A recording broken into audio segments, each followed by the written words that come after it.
Hi friends, welcome back to my channel. ಬನ್ನಿ ಇವತ್ತಿನ video ಪೂರ್ತಿಯಾಗಿ ನೋಡ್ತಾ ಹೋಗಿ. ತುಂಬಾ ಡಿಫ್ರೆಂಟ್ ಆಗಿರೋಂಥದ್ದು. ಈ ಕಡೆ ತಿರ್ಗು ಫಸ್ಟ್. ಆಯ್ತು ನೀನ್ ಈ ಕಡೆ ಬಾ, ಒಂದ್ ನಿಮಿಷ ಬಾ. ನೋಡ್ರಿ, ಇವತ್ತು ನಮ್ಮ ಸಮ್ಮಗೆ ಹೇರ್ ಕಟ್ ಮಾಡಿಸ್ಬೇಕಂತ ಮಾಡಿದ್ದೀನಿ.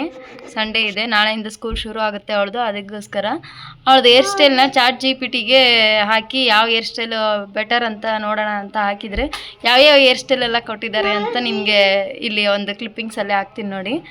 ಅವ್ರು ಕೊಟ್ಟಿರೋ ಹೇರ್ ಸ್ಟೈಲು ಅದರಲ್ಲಿ ಯಾವುದು ಚೆನ್ನಾಗಿರುತ್ತೆ ಅಂತ ನೋಡಿಕೊಂಡು ಮಾಡಬೇಕು ಅಂತ ಮಾಡಿದ್ದೀವಿ. ಫುಲ್ಲು ಇವಳೇನಂದರೆ ಸರಿಯಾಗಿ ನಮ್ಮ ಜೊತೆ ಬಾಚಿಸ್ಕೊಳ್ಳಲ್ಲ. ನಾವು ಬಾಚಿದ್ರೆ ಎಲ್ಲ ಅದನ್ನು ಬಿಚ್ಚಾಕೊಂಡು ಮತ್ತೆ ತಾನೇ ಬಾಚ್ಕೋತಾಳೆ, ಹಾಗೆ ಬಿಡ್ತಾಳೆ. ಆಯಿಲ್ ಅಪ್ಲೈ ಮಾಡೋಕ್ಕೆ ಬಿಡಲ್ಲ. ಮತ್ತು ತಲೆ ಸ್ನಾನ ಒಂದು ಚೆನ್ನಾಗಿ ಮಾಡಿಸ್ಕೊತಾಳೆ, ಅದನ್ನು ಕೂಡ ಅಳ್ಕೊಂಡು. ಆದರೆ ಇಷ್ಟ, ತಲೆ ಸ್ನಾನ ಮಾಡೋಕ್ಕೆ ಇಷ್ಟ ಅವಳಿಗೆ, ಅದನ್ನು ಮಾಡಿಸ್ಕೊತಾಳೆ. ಚೆನ್ನಾಗಿದ್ದಾವೆ ಏರ್ಸ್, ತಲೆ ಸ್ನಾನ ಮಾಡಿದ್ದಿನ ಚೆನ್ನಾಗಿರ್ತವೆ. ಮತ್ತು ಅವಳು ಮೇಂಟೈನ್ ಮಾಡೋಕ್ಕೆ ಬಿಡೋದಿಲ್ಲ ನಮ್ಮ ಕೈಯಲ್ಲಿ, ತಾನೇ ಮೇಂಟೈನ್ ಮಾಡ್ತಾಳೆ ಅದನ್ನ. ಅದಕ್ಕೆ ಈ ಸಾರಿ ನೋಡೋಣ ಅಂತ ಅಂದ್ಕೊಂಡಿದ್ದೀವಿ. ಇವತ್ತು ಯಾವ ಥರ ಇರುತ್ತೆ ನೋಡೋಣ ಇವತ್ತು ಅವಳದು ಹೇರ್ ಸ್ಟೈಲ್ನ. ನಮ್ಮ ಸಾಮಾನು ಇದು ಹೇರ್ ಸ್ಟೈಲು ಯಾವ್ಯಾವ ಡಿಫ್ರೆಂಟ್ ಸ್ಟೈಲಲ್ಲಿ ಕೊಟ್ಟಿದ್ದಾರೆ ಅಂತ. ಅದರಲ್ಲಿ ನಮಗೆ ಯಾವ್ದು ಇಷ್ಟ ಆಯಿತು ಅದನ್ನು ಸೆಲೆಕ್ಟ್ ಮಾಡ್ಕೊಂಡಿದ್ದೀವಿ. ನೋಡೋಣ ಇವತ್ತು ಅವಳ ಹೇರ್ ಕಟ್ ಹೇಗಿರುತ್ತೆ ಅಂತ. ಸಾಮಾನು ಇದು ಹೇರ್ ಸ್ಟೈಲ್ ಮಾಡಿಸೋದಿದೆ, ಹೇರ್ ಕಟ್. ಅದಕ್ಕೋಸ್ಕರ ಹೋಗ್ತಿದ್ದೀವಿ, ನೋಡಬೇಕು ಹೇಗಿರುತ್ತೆ ಅಂತ. ಡ್ರೆಸ್ ಹೇಗೆ ಹಾಕೊಂಡು ನೋಡ್ರಿ. ನಾವು ಡೈರೆಕ್ಟಾಗಿ ಸಿಂಧನೂರು ಬ್ಯೂಟಿ ಪಾರ್ಲರ್ಗೆ ಬಂದಿದ್ದೀವಿ. ಆ್ಯಕ್ಚುಲಿ ಅವಳ ಹೇರ್ ಕಟ್ಗೋಸ್ಕರ, ಜೊತೆಗೆ ಒಂದಿಷ್ಟು ಆ ಕಡೆ ಈ ಕಡೆ ಎಲ್ಲ ಕೆಲಸ ಇರೋದಕ್ಕೆ ಬಂದಿರ್ತೀವಿ. ಅದ್ರ ಜೊತೆ ಇದು ಒಂದು ಕೆಲಸನೂ ಆಗುತ್ತೆ ಅಂತ ಹೇಳಿದೆ. ಸೊ ಇದೆಲ್ಲ ಸಿಂಧನೂರ್ಗೆ ಬಂದಿರೋದು. ಅಲ್ಲಿ ಫೈನಲ್ ಆಗಿ ಅವಳ ಲುಕ್ ನೋಡಿ ಹೇಗಿದೆ ಅಂತ ಹೇಳ್ಬಿಟ್ಟು, ಅವಳು ಲಾಸ್ಟ್ ಟೈಮ್ 2 ಟೈಮ್ ನಾನು ಪಾರ್ಲರ್ಗೆ ಮಸ್ಕಿನಲ್ಲಿ ಕರ್ಕೊಂಡು ಹೋದ್ರೆ ಒಟ್ಟು ಹೋಗೇ ಇರಲಿಲ್ಲ. ಈ ಟೈಮ್ ತುಂಬಾ ಖುಷಿಯಿಂದ ಕುತ್ಕೊಂಡು ಕಟ್ ಮಾಡಿಸ್ಕೊಂಡ್ಲು. ಅದ್ರ ಜೊತೆ ನಂದೊಂದು ಚಿಕ್ಕದಾಗಿ ಚೇಂಜಸ್ ಅಂತ ಹೇಳ್ಬಿಟ್ಟು, ಸೊ ನನ್ನ ಹೇರ್ ಸ್ಟೈಲ್ ಕೂಡ ಚೆನ್ನಾಗೇ ಇತ್ತು. ಬಟ್ ಹೇರ್ ಸ್ಪಾ ಮಾಡಿಸ್ಬೇಕು ಅಂತ ಹೋಗಿತ್ತು. ಡ್ಯಾಂಡ್ರಫ್ ತುಂಬಾ ಜಾಸ್ತಿ ಆಗಿತ್ತು, ಅದು ಒಂದು ರೀಸನ್ಗೆ. ಜೊತೆಗೆ ತುಂಬಾ ವಾಲ್ಯೂಮ್ ಆಗಿ ಇರುತ್ತೆ ನಂದು ಹೇರು, ಬಟ್ ಅಷ್ಟೇ ತುಂಬಾ ಕಡಿಮೆ ಇದೆ. ಹೇರ್ ಗ್ರೋತ್ ಕಡಿಮೆ, ನನಗೆ ಉದ್ದ ಬೆಳೆಯಲ್ಲ, ಬಟ್ ಜಾಸ್ತಿ ಆಗಿ ಬೆಳೆಯುತ್ತೆ, ಅಗಲವಾಗಿ ಇರುತ್ತೆ. ಅದಕ್ಕೋಸ್ಕರ ಹೇರ್ ಸ್ಪಾ ಮಾಡಿಸ್ಬೇಕು, ಹೇರ್ ಸ್ಟ್ರೈಟ್ ಮಾಡಿಸ್ಬೇಕು ಅಂತ. ಆಕ್ಚುಲಿ ಇದು ನಂದಲ್ಲ ಪ್ಲಾನ್, ನನ್ನ ಆಸೆ ಕೂಡ ಅಲ್ಲ, ಯಜಮಾನ್ರದ್ದು ಹಾಗೆ ನನ್ನ ಮಕ್ಳದ್ದು. ಅವ್ರಿಗೋಸ್ಕರ ಈ ಒಂದು ಚೇಂಜಸ್. ಯಾಕಂತಂದ್ರೆ ಬೇರೆ ಕಡೆ ಹೊರಗಡೆ ಎಲ್ಲ ನೋಡ್ತಾ ಇರುವಾಗ ಅವ್ರಿಗೂ ಕೂಡ ನಮ್ಮಮ್ಮ ಯಾಕೆ ಈ ತರ ಮಾಡಿಸ್ಬಾರ್ದು ಅನ್ನೋದು ಮಕ್ಕಳಲ್ಲಿ ಒಂದು ಮಾತು ಹೊರಗಡೆ ಬಾಯಿಂದ ಬಂದಾಗ ಅದು ನಮ್ಮ ಮನೆಯವ್ರಿಗೂ ಕೂಡ, ನೋಡು ಮಕ್ಕಳಿಗೇನೆ ಅರ್ಥ ಆಗುತ್ತೆ. ನೀನ್ ನೋಡಿದ್ರೆ ಇನ್ನು ಹೀಗೆ ಇರ್ಬೇಕು ಅಂತೀಯಲ್ಲ, ಈಗಿನ ಕಾಲಕ್ಕೆ ತಕ್ಕಾಗಿ ನೀನು ಬದ್ಲಾಗ್ಬೇಕು ಅಂತ ಯಾಕೆ ಅನ್ಕೊಳಲ್ಲ. ಅವಾಗೆ ನಿನ್ ಕಾಲದಲ್ಲಿ ಹೇಗಿತ್ತು ಆಗಿದೆಯಾ, ಇವಾಗ ಸ್ವಲ್ಪ ಚೇಂಜಸ್ ಆಗು, ಅಪ್ಡೇಟ್ ಆಗು ಅಂತ ಯಾವಾಗ್ಲೂ ಹೇಳ್ತಾ ಇರ್ತಾರೆ. ಅವ್ರು ಯಾವತ್ತೂ ಕೂಡ ನನ್ಗೆ ರಿಸ್ಟ್ರಿಕ್ಷನ್ಸ್ ಹಾಕಿಲ್ಲ, ನೀನ್ ಹಾಗೆ ಮಾಡಿಸ್ಬಾರ್ದು, ಹೀಗಿರ್ಬಾರ್ದು, ಹಾಗೆ ಹೀಗೆ ಅಂತ.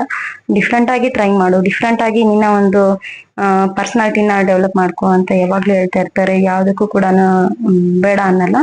ಸೊ ಹೇರ್ ಕಟ್ ಕೂಡ ಹೇಗ್ ಬೇಕೋ ಆಗಿರೋ ಅಂತ ಹೇಳ್ತಾರೆ.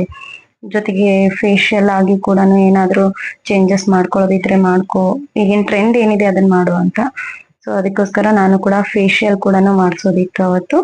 ಅದನ್ನ ಮಾಡಿಸ್ಕೊಂಡು ಹೇರ್ ಸ್ಪಾ ಮಾಡಿಸೋದ್ರಲ್ಲಿ ಟೈಮ್ ತುಂಬಾ ಲೆಂದಿ ಆಗೋಯ್ತು. ಅದಕ್ಕೆ ನಾರ್ಮಲ್ ಕಟ್ ಮಾಡಿಸ್ಕೊಂಡು ಬಂದೆ. ಇನ್ನೊಂದ್ಸರಿ ನೆಕ್ಸ್ಟ್ ನೋಡೋಣ ಹೇರ್ ಸ್ಪಾ ಮಾಡಿಸೋದು ಅಂತ ಜಸ್ಟ್ ನಾರ್ಮಲ್ ಯು ಶೇಪ್ ಮಾಡ್ಕೊಂಡೆ. ಹೇಗಿತ್ತು ಅಂತ ನೋಡಿದ್ರಲ್ವಾ. ಅದ್ರ ಜೊತೆ ಈ ಕಡೆ ಬಂದ್ಬಿಟ್ಟು ಫಸ್ಟ್ ಕ್ರೈನಲ್ಲಿ ನನ್ನ ಮಕ್ಕಳಿಗೆ ಅಂತ ಹೇಳ್ಬಿಟ್ಟು ಈ ರೀತಿ ಟಾಯ್ ಕಾರ್ನ ತಗೊಳ್ಬೇಕು ಅಂತ ಆಸೆ ಇತ್ತು. ಬಂದ್ವಿ, ಬಟ್ ಇದು ಒಂದೇ ಇತ್ತು ಅಲ್ಲಿ. ನಮ್ಗೆ ಏನು ಬೇರೆ ಸೆಲೆಕ್ಷನ್ ಮಾಡ್ಲಿಕ್ಕೆ ಇರ್ಲಿಲ್ಲ, ಒಂದೇ ಇತ್ತು, ಬೇರೆ ಆಪ್ಷನ್ ಇರ್ಲಿಲ್ಲ. ಹಾಗಾಗಿ ಇಷ್ಟ ಆಗ್ಲಿಲ್ಲ. ಅದು ಸ್ವಲ್ಪ ಚಿಕ್ಕದಾಗಿ ಇತ್ತು. ಇವ್ರು ಸ್ವಲ್ಪ ದೊಡ್ಡವ್ರು ಇರೋದ್ರಿಂದ ದೊಡ್ಡದಾಗಿನೇ ನಮ್ಗೆ ಬೇಕಿತ್ತು. ಅದಕ್ಕೋಸ್ಕರ ಇಷ್ಟು ದಿನ ಕನ್ಸ್ಟ್ರಕ್ಷನ್ ಮಧ್ಯೆ ಮಕ್ಳು ಪಾಪ ಈ ತರದ್ದೆಲ್ಲ ಎಂಜಾಯ್ ಮಾಡ್ಲೇ ಇಲ್ಲ. ಸೈಕಲ್ ಇತ್ತು, ಅವ್ರದೇ ಆದಂತ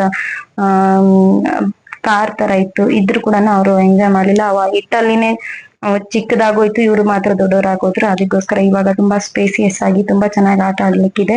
ಬಟ್ ಮಕ್ಳಿಗೆ ಒಂದ್ ಒಳ್ಳೆ ಟಾಯ್ ಕಾರ್ ಬೇಕು ಅಂತ ಹೇಳ್ಬಿಟ್ಟು, ಅವ್ರ ಬರ್ಡೇ ಕೂಡ ಈ ಮಂತ್ ಅಲ್ಲಿ ಬಂತು.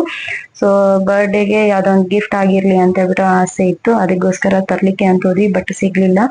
ನೆಕ್ಸ್ಟ್ ಆನ್ಲೈನ್ ಅಲ್ಲಿ ಬುಕ್ ಮಾಡ್ಕೋಣ ಅಂತ ವಾಪಸ್ ಬಂದ್ವಿ. ಜೊತೆಗೆ ನಾವು ಸಿಂಧನೂರ್ಗೆ ಬಂದ್ರೆ ಇದೊಂದು ಶೂ ವರ್ಡ್ ಅಲ್ಲಿ ತುಂಬಾ ಇಷ್ಟ ಆಗುತ್ತೆ. ಇಲ್ಲಿ ಒಳ್ಳೆ ಕಂಪನಿನಲ್ಲಿ ಸಿಗುತ್ತೆ. ಯಾವ್ದೇ ಸ್ಲಿಪ್ಪರ್ಸ್ ಆಗ್ಬೋದು, ಶೂಸ್ ಆಗಿರ್ಬೋದು, ತುಂಬಾ ವೆರೈಟೀಸ್ ಇರುತ್ತೆ, ತುಂಬಾ ಕಲೆಕ್ಷನ್ಸ್ ಇರುತ್ತೆ. ಅದಕ್ಕೋಸ್ಕರ ನಾವು ಇಲ್ಲಿ ಚೂಸ್ ಮಾಡೋದು ಯಾವಾಗ್ಲೂ. ಅಲ್ಲಿಂದ ನೆಕ್ಸ್ಟ್ ಶೂ ವರ್ಡ್ಗೆ ಬಂದ್ಬಿಟ್ಟು ಅಲ್ಲಿ ಯಜಮಾನ್ರಿಗೆ ಸ್ವಲ್ಪ ಏನೋ ಕಟ್ ಆಗಿತ್ತು ಅಂತ ಹೇಳ್ಬಿಟ್ಟು ಅವರು ತಾವು ತಗೊಳ್ಬೇಕು ಅಂತ ಬಂದ್ರು. ನಮ್ದೆಲ್ರದ್ದು ಕೂಡ ಕಲೆಕ್ಷನ್ ಜಾಸ್ತಿನೇ ಇದೆ, ಸ್ಲಿಪ್ಪರ್ದ್ ಆಗಿರ್ಬೋದು, ಶೂಸ್ ಆಗಿರ್ಬೋದು, ಮಕ್ಳಿಗೂ ಇದೆ, ನಮಗೂ ಇದೆ, ಯಜಮಾನ್ರಿಗೂ ಇದೆ, ಎಲ್ರಿಗೂ ಇದೆ. ಆದ್ರೂ ಕೂಡ ಅವ್ರಿಗೆ ಒಂದು ಬೇಕು ಅಂತ ಅನ್ಕೊಂಡ್ರ ಬೇಕು ಬಂದ್ಬಿಡ್ತಾರೆ. ಅದಕ್ಕೋಸ್ಕರ ಅದಾಗಿದ ನಂತರ ಮಕ್ಳಿಗೂ ಕೂಡ ಚೆನ್ನಾಗಿದ್ರೆ ಮಾತ್ರ ಬಂದ್ ಕೂಡ್ಲೆ ಚೆನ್ನಾಗಿದ್ರೆ ನೋಡೋದೇ ಇಲ್ಲ, ತಗೊಳ್ಬಿಡ್ಬೇಕು. ಬಟ್ ನನ್ಗೆ ಏನು ಅಂತಂದ್ರೆ ಇದ್ದದ್ರ ಮೇಲೆ ಅಥವಾ ವೇಸ್ಟ್ ಇನ್ವೆಸ್ಟ್ಮೆಂಟ್ ಅನ್ನೋ ತರ ಪದೇ ಪದೇ ಹಾಕ್ಬಾರ್ದು ಅಂತ ಬೈತಾ ಇರ್ತೀನಿ. ಬಟ್ ಇತ್ತೀಚೆಗೆ ನಾನು ಕೂಡ ಸ್ವಲ್ಪ ಅವ್ರಿಗೆ ಅಡ್ಜಸ್ಟ್ ಆಗ್ತಾ ಇದ್ದೀನಿ. ಹಾಗಾಗಿ ಅವರು ಹೇಳಿದಾಗೆ ಒಂದಲ್ದೆ ಇನ್ನೊಂದು ಅನ್ನೋ ತರ ಇರ್ಬೇಕು ಅಂತ ಸೆಲೆಕ್ಷನ್ ಮಾಡ್ಕೊಳ್ತಾ ಇದ್ದೀನಿ. ಸೊ ನನ್ಗೆ ಇಷ್ಟ ಆಗ್ಲಿಲ್ಲ ಅಷ್ಟು. ಒಂದೊಂದ್ಸರಿ ಇಷ್ಟ ಆದ್ರೆ ತಗೊಂಡ್ಬಿಡ್ತೀನಿ, ನನ್ನ ಹತ್ರ ಇರ್ಲಿ ಬಿಡ್ಲಿ ತಗೊಂಡ್ಬಿಡ್ತೀನಿ. ಬಟ್ ನನ್ಗೆ ಇಷ್ಟ ಆಗೋ ತರ ಅಲ್ಲಿ ಸಿಗ್ಲಿಲ್ಲ. ಅದಕ್ಕೋಸ್ಕರ ನಾನು ಈ ಸರಿ ತಗೊಳ್ಳಿಲ್ಲ. ಯಜಮಾನ್ರಿಗೆ ಮತ್ತೆ ಮಕ್ಳಿಗೆ ತಗೊಂಡು ಈಗ ಬಿಲ್ ಹಾಕಿಸ್ತಾ ಇದ್ದಾರೆ.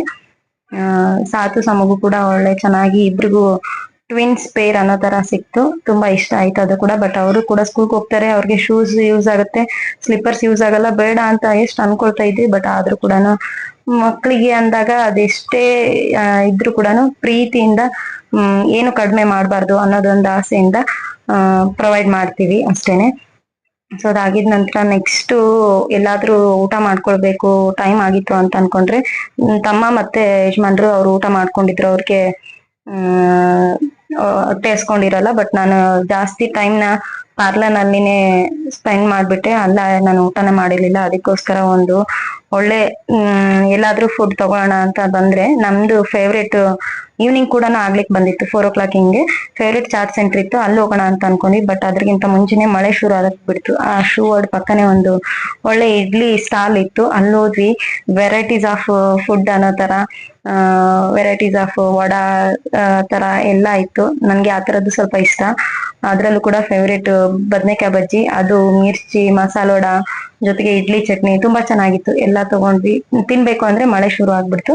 ಆ ಬಿಸಿ ಬಿಸಿ ಹಾಕೊಡುವಾಗ ಮತ್ತೆ ಮಳೆನಲ್ಲಿ ತುಂಬಾ ಚೆನ್ನಾಗಿತ್ತು. ಅದೊಂಥರ ಅದು ಯಾವಾಗ್ಲೂ ಅನ್ಕೊಳ್ತಾ ಇರ್ತೀವಿ, ಮಳೆ ಬರ್ತಾ ಇರುವಾಗ ಈ ತರದ್ದೆಲ್ಲ ತಿನ್ಬೇಕು ಅಂತ. ಅದೊಂದು ಆಸೆ ಫುಲ್ಫಿಲ್ ಆಯ್ತು ಅನ್ನೋ ತರ ಆಯ್ತು ನನ್ಗೆ. ಅಲ್ಲಿ ನಾನ್ ತಿನ್ಕೊಂಡೆ, ಮಕ್ಳು ತಿನ್ಲಿಲ್ಲ. ಮಕ್ಳು ಅಲ್ಲಿ ಮಳೆನಲ್ಲಿ ನಿಲ್ಲೋದಕ್ಕೆ ರೆಡಿ ಇಲ್ಲ. ಬಟ್ ಸೇಫ್ಟಿ ಇತ್ತು, ಒಂದ್ ಕಡೆ ನಿಂತ್ಕೊಂಡು ತಿಂತೀವಿ ಅಂದ್ರೆ ಬೇಡ ಹೋಗ್ಬಿಡೋಣ ಅನ್ನೋ ತರ ಇದ್ರು. ಅದಕ್ಕೆ ಮತ್ತೆ ಅವ್ರಿಗೆ ಕಾರಲ್ಲಿ ತಗೊಂಡ್ ಬಂದು ಅವ್ರಿಗೂ ಕೂಡ ತಿನ್ನಿಸ್ತಾ ಇದ್ದೆ. ತುಂಬಾ ಚೆನ್ನಾಗಿತ್ತು. ಅದು ಟೇಸ್ಟ್ ಮಾತ್ರ ತುಂಬಾ ಫೇವರೇಬಲ್ ಅನ್ನೋ ತರ ಆಗೋಯ್ತು, ಅಷ್ಟು ಚೆನ್ನಾಗಿತ್ತು ಪ್ರತಿಯೊಂದು ಕೂಡ. ಅದು ತಿನ್ಕೊಂಡು ಮುಂದೆ ಬರ್ತಾ ಇದೀವಿ. ಫುಲ್ಲು ಜೋರ್ ಮಳೆ, ಮತ್ತೆ ಎಲ್ಲೂ ನಿಲ್ಲೋದಿಕ್ಕೆ ಚಾನ್ಸೇ ಇರ್ಲಿಲ್ಲ. ಜೊತೆಗೆ ನನ್ ಫೇವ್ರೇಟ್ ಚಾಟ್ ಸೆಂಟರ್ ಅಂದ್ರೆ ಅದು ಕೂಡ ಇವತ್ತು ಓಪನ್ ಆಗಿರ್ಲಿಲ್ಲ ಅನ್ಫಾರ್ಚುನೇಟ್ಲಿ. ಬಟ್ ಲಕ್ಕಿಲಿ ನನ್ಗೆ ಅದೊಂದು ಫುಡ್ ಆದ್ರೂ ತಿಂದಿದ್ದಕ್ಕೆ ಹೊಟ್ಟೆ ತುಂಬಿತು. ಇಲ್ಲ ಅಂದ್ರೆ ಉಪವಾಸ ಬರ್ಬೇಕಾಗಿತ್ತು ನೋಡು ನೀನು, ಇಡ್ಲಿ ಬೇಡ ಅಂತೇಳಿ ಮಿಸ್ ಮಾಡ್ಕೊಂಡಿದ್ರೆ ಅಂತ ಹೇಳ್ತಾ ಇದ್ರು ಇವರು. ಸೊ ತಿನ್ಕೊಂಡು ಬಂದ್ವಿ. ಮುಂದೆ ಬರ್ತಾ ಫುಲ್ಲು ಮಳೆ, ಜೋರಾಗಿ ಮಳೆ ಹೊಡಿತಾ ಇದೆ. ಆ ಜೋರ್ ಮಳೆ ಮತ್ತೆ ನನ್ ತಮ್ಮ ಕೂಡ ಕಾರ್ ಡ್ರೈವ್ ಮಾಡೋದು ಅಂದ್ರೆ ಅವನದು ಕೂಡ ತುಂಬಾ ಸ್ಪೀಡ್, ತುಂಬಾ ಜೋರು. ಆ ಬರ್ತಾ ಇರೋ ಸ್ಪೀಡ್ಗೆ ಇವನು ಹೋಗ್ತಾ ಇರೋ ಸ್ಪೀಡ್ಗೆ ಒಂಥರ ಮೈ ರೋಮಾಂಚನ ಅನ್ನೋ ತರ ಇತ್ತು. ಆ ಒಂಥರ ಫೀಲ್ ಮಾಡ್ಕೊಂಡು ಆ ಒಂದು ಮ್ಯೂಸಿಕ್ ಹಾಕೊಂಡು ಮಸ್ತ್ ಎಂಜಾಯ್ ಮಾಡ್ಕೊಂಡು ಬರ್ತಾ ಇದ್ವಿ. ನೆಕ್ಸ್ಟ್ ಬರ್ತಾ ನಮ್ಮ ಊರ್ ಹತ್ರ ಆಗ್ತಾ ಇದ್ದಾಗೆ ಮಳೆನೇ ಇಲ್ಲ, ಒಂದ್ ಹನಿ ಕೂಡ. ನಮ್ ಸಾಮಾನ್ಯ ನೋಡಿ ಆಗ್ಲೇ ಎಷ್ಟು ಹೇಗ್ ಮಾಡ್ಕೊಂಡಿದ್ದಾವೆ. ಕ್ಲಿಪ್ ತಗೊಂಡ್ ಅದನ್ನೆಲ್ಲ ಹಾಕೊಂಡು ಈ ತರ ಮೇಲೆ ಇಟ್ಕೊಂಡ್ಬಿಡ್ತಾಳೆ. ಮುಂದೆ ಮುಖಕ್ಕೆ ಬೀಳಲೇಬಾರ್ದು ಅದೆಲ್ಲ ಕೂದ್ಲು ಅನ್ನೋ ತರ ಅವಳು. ಆ ತರ ಸ್ವಲ್ಪ ಟ್ರೆಂಡಿ ಆಗಿ ಬೇಬಿ ಕಟ್ ಹೇಗಿರ್ಬೇಕು ಆಗಿರ್ಲಿ ಅಂತ ನಾನ್ ಮಾಡಿದ್ರೆ, ಇವಳು ನೋಡಿದ್ರೆ ಅದನ್ನೆಲ್ಲಾ ತಗೊಂಡು ಮತ್ತೆ ತಂದೆ ಹೇರ್ ಸ್ಟೈಲ್ ಮಾಡ್ಕೊಂಡು ಇಟ್ಕೊಂಡ್ಬಿಟ್ಟಿದ್ದಾಳೆ. ಸೊ ಮುಂದೆ ಬರ್ತಾ ಇದ್ರೆ ಒಂದನಿ ಮಳೆ ಇಲ್ಲ. ನೋಡಿ ಹೇಗಿದೆ ನಮ್ಮ ಊರ ಹತ್ರ ಬಂತು. ಇನ್ನು ಮಳೆನೇ ಇರ್ಲಿಲ್ಲ. ಬಟ್ ಹಿಂದೆ ಮಾತ್ರ ತುಂಬಾ ಮಳೆ ಹೊಡಿತಾ ಇತ್ತು, ಚೆನ್ನಾಗಿತ್ತು. ಇವತ್ತಿನ ಡೇ ಕಂಪ್ಲೀಟ್ ಆಗಿ, ಆಕ್ಚುಲಿ ಸಂಡೇ ಇದು. ಸಂಡೇ ದಿನ ನಾಳೆ ಹೇಗಿದ್ರು ಸಾಮು ಸ್ಕೂಲ್ಗೆ ಹೋಗ್ತಾಳೆ. ಅವಳದು ಕೂಡ ಓಪನ್ ಆಯ್ತು ಸ್ಕೂಲು. ಅವಳಿಗೂ ಕೂಡ ನ್ಯೂ ಡೇ ಹೇಗಿರುತ್ತೆ ಅಂತ ಮತ್ತೆ ನೆಕ್ಸ್ಟ್ ವಿಡಿಯೋನಲ್ಲಿ ನಾನು ನಿಮ್ಗೆ ತೋರಿಸ್ತಾ ಹೋಗ್ತೀನಿ. ಸೊ ಇದು ಇವತ್ತಿನ ವಿಡಿಯೋ ಆಗಿತ್ತು. ನಿಮ್ಗೆ ಯಾವ್ದಾದ್ರು ಒಂದ್ ಕಾರಣಕ್ಕೆ ಇಷ್ಟ ಆಗಿದ್ರೆ ಲೈಕ್ ಮಾಡಿ, ಶೇರ್ ಮಾಡಿ, ಸಬ್ಸ್ಕ್ರೈಬ್ ಮಾಡ್ಕೊಳ್ಳಿ. ಹಾಗೆ ಮತ್ತೆ ನೆಕ್ಸ್ಟ್ ವಿಡಿಯೋನ ಸಿಗೋಣ. Thanks for watching. Bye bye.